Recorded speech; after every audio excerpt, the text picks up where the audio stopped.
A lot of people in the West pretend to be concerned about humanitarian need and humanitarian causes. But Erica Le Bon in this clip over here points out that there's a bit of hypocrisy, there's a bit of a double standard when it comes to this, because you have radical Islamic groups currently now in Syria killing other Muslims, killing other Christians, killing anyone who's not doesn't fit in their brand of Islam.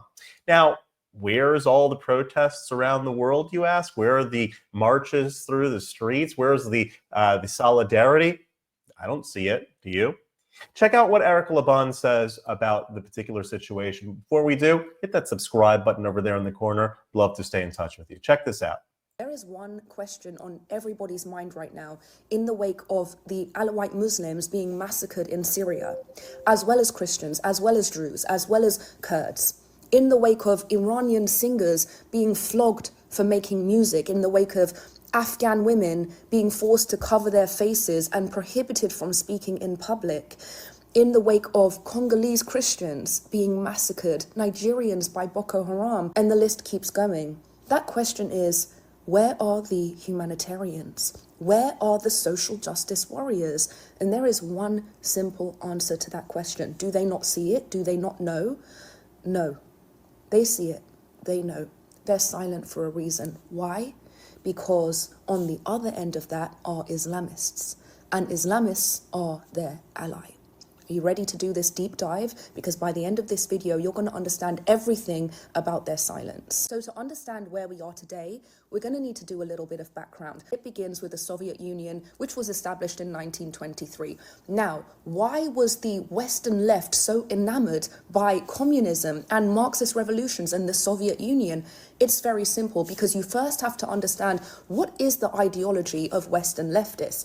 Their ideology is anti-Americanism, anti-Westernism. Now, that's not necessarily the words they use. What they use are anti-colonialism, anti-imperialism, anti-war.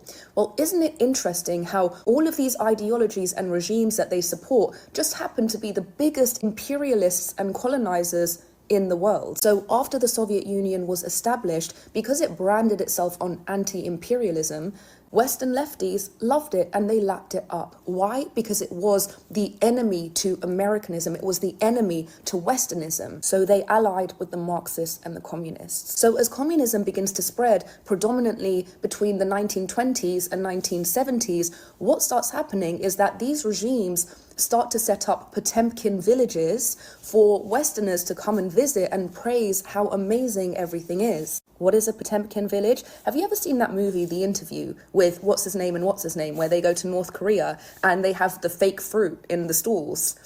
It's essentially a fake village that's created to provide an illusion to the outside world that what's happening in that country is magnificent, when in fact what's really happening is death, devastation, and destruction. So it begins with Westerners traveling to Stalin's USSR, where at the time the Russian proletariat and Ukrainian farmers were being starved en masse in one of the biggest man-made famines in history, where millions and millions and millions were being killed or died under these collectivization policies. There was also the Great Purge, or the Great Terror, where within a period of 2 years, Stalin massacred up to 1.2 million Russian dissidents, putting people in concentration camps, in gulags, in labor camps. And guess what the Western leftists were saying when they were visiting these Potemkin villages?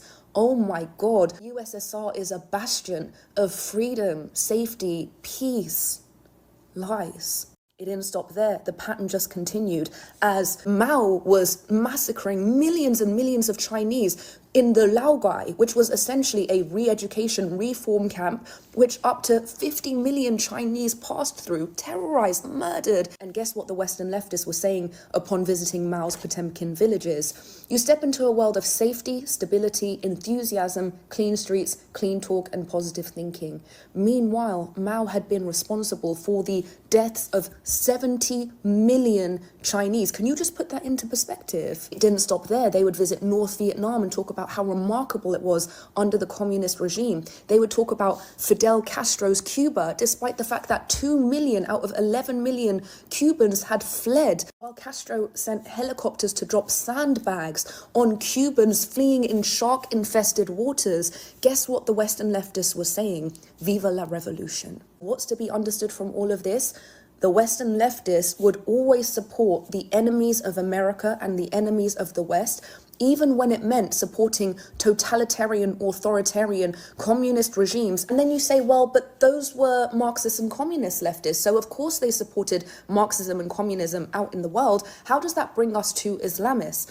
I'll tell you how. Even though Islamists and leftists aren't technically ideologically aligned, they are aligned in one thing and one thing only, and that is their hatred for the West. So they aren't ideologically aligned, but they're aligned in their goals. So just as the left would try to cover up the disaster of communist regimes, so too do they continue to cover up the disaster of Islamist regimes. What do they get out of their alignment with the Islamists? Well, they see the Islamists as the reactionary force that's going to destroy the West. So once the Islamists bring down our Western systems, then the leftists believe that they're going to be able to implement their Marxist systems, not understanding that the Islamists would kill them all in the end anyway, which is exactly what happened in Iran in 1979, when the leftists collaborated with the Islamists to bring Khomeini's regime to Iran. And guess what Khomeini did as soon as the revolution was successful? Killed all the Marxists and the leftists. But here's what's essential. Because of that collaboration, because of that anti-Westernism, because of that anti-Americanism, the leftists must continue to make the Islamist regimes look like the good guys. That means no matter what they see in Iran, they're not going to say a word. Syria, they're not going to say a word. Afghanistan, Sudan, Nigeria, not going to say a word. But I just want to quickly add the point that it isn't just the leftists. We also have the woke right that are complicit in anti-Americanism and anti-Westernism, except they still believe that they're being pro-American. Because if you understand the political horseshoe, you understand that the extreme left and the extreme right meet at the lunatic fringe. And at the lunatic fringe, they actually inherit each other's ideas. And that's why you see the far right and the far left now aligning in supporting Islamist regimes. So now you understand why the humanitarians and social justice warriors of our time will not say a peep. It goes without saying that this anti-Western propaganda that elicits these ideologies is deeply, deeply problematic. And it's exactly what led to the support for October 7th and the infinite silence for all victims of Islamist regimes. That is the unity. It's not a unity of actual ideology, it's a unity of goals. They both share the same hatred of America and Western civilization in general. And this is an ideology that we need to fight against, because this is an ideology that seeks our own destruction. If you like this content overall, hit that subscribe button over there in the corner. We'd love to stay in touch. Take care.